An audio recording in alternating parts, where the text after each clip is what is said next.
Vous vous demandez quelles mesures nous avons prises pour nous assurer que ce météore ne menace à aucun moment notre planète. Je suis heureux de vous dire qu'ayant pris en compte qu'un cataclysme de ce genre risquait de se produire, votre gouvernement, en collaboration avec les plus grands savants spécialisés en la matière, a mis au point un plan d'action, plan destiné à faire face à cette menace. Et ce vaste plan d'action s'appelle Opération Hercule. Nous ignorons le nom que les soviétiques ont donné à leur arme, mais nous savons qu'elle existe. Nous allons leur demander de joindre leur puissance nucléaire à la nôtre afin que nos forces conjuguées soient capables de neutraliser le météore en lui opposant une irrésistible puissance de feu, éliminant ainsi à jamais la menace qu'il fait peser sur nous tous. Je viens de m'entretenir avec le secrétaire à la Défense qui semble plus conscient que vous de la complexité de cette situation. Il a donné un ordre impératif. L'alignement de nos fusées ne sera modifié que si les soviétiques admettent l'existence des leurs et s'ils consentent aussi à leur réalignement. Est-ce que c'est clair? Écoutez, faites donc tirer une centaine de copies de ce papier. Mettez distribué à 100 fonctionnaires de Washington. Organisez 100 conférences pour en discuter à satiété et pendant ce temps, le météore nous aura écrasés. Comme ça, nous n'aurons plus jamais de problème. Docteur Dubov, nous avons un petit problème. У них проблема. Si Pierre le Grand n'existe pas, nous n'avons rien à faire ensemble. Если Петра Великого нету, делать нечего. Mais au cas où il existerait, А если бы он существовал, il faudrait savoir quel armement il porte, им нужно знать, какое на нем был бы оружие, sa position dans l'espace, где бы оно находилось, et quelle fréquence il nous faudrait utiliser pour l'aligner sur notre Hercule. и на каких частотах они могли бы скоординировать его с Геркулесом. Voyons cela sur un plan purement dialectique. Но только для обсуждения. Я понимаю важность ваших вопросов. Il a conscience de l'importance de vos questions. Если бы я участвовал в создании такого незаконного оружия, S'il devait participer à la construction de cet armement illégal, разумеется, я мог бы на них теоретически ответить.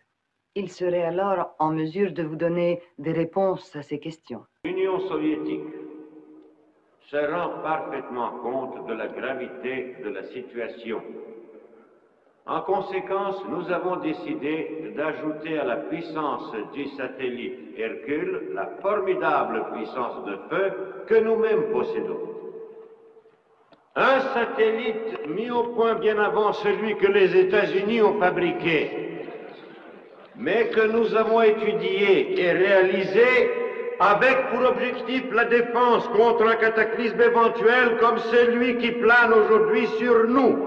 Avec cet objectif uniquement, l'Union soviétique soutiendra toujours les initiatives d'où qu'elles viennent, qui tendraient à promouvoir la sécurité et le bien-être de l'humanité.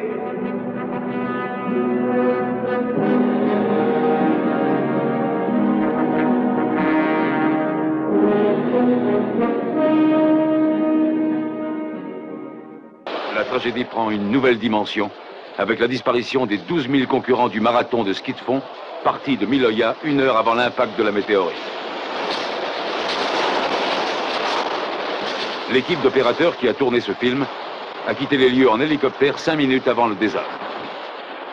Partout dans le monde, la même question se pose. Où tombera la prochaine? Et où en est le gros météore attendu ce dimanche et qui fonce sur la Terre à 15 000 mètres secondes?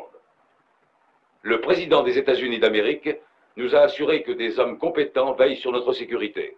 Acceptons-en l'augure. Ici Osman Ragheb à Zurich. Je rends l'antenne au studio ABC de New York.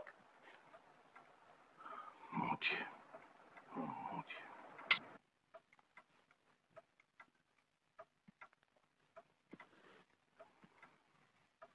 Monsieur Sherwood, voulez-vous, en 2 mots, faire le point de la situation? Les satellites sont en orbite autour de la Terre à une altitude de 33 800 km. Ils sont sur 2 orbites séparées et si l'on veut frapper le météore de concert, la mise à feu des fusées doit se faire séparément. D'abord celle de Pierre le Grand et 40 minutes plus tard celle de notre Hercule. Il faudra environ 2 heures avant que les charges explosent quelques secondes avant de toucher le météore. Est-ce qu'il y a un risque d'erreur? Eh bien,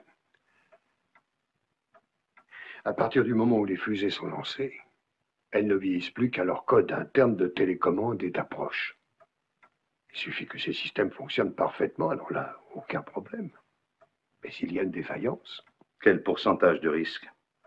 Monsieur le Président, cette opération est une première. Les risques, vous en savez autant que moi. Et s'il y avait défaillance? 120 minutes plus tard, le météore est sur nous. Détruisez-le, monsieur Sherwood. Détruisez-le.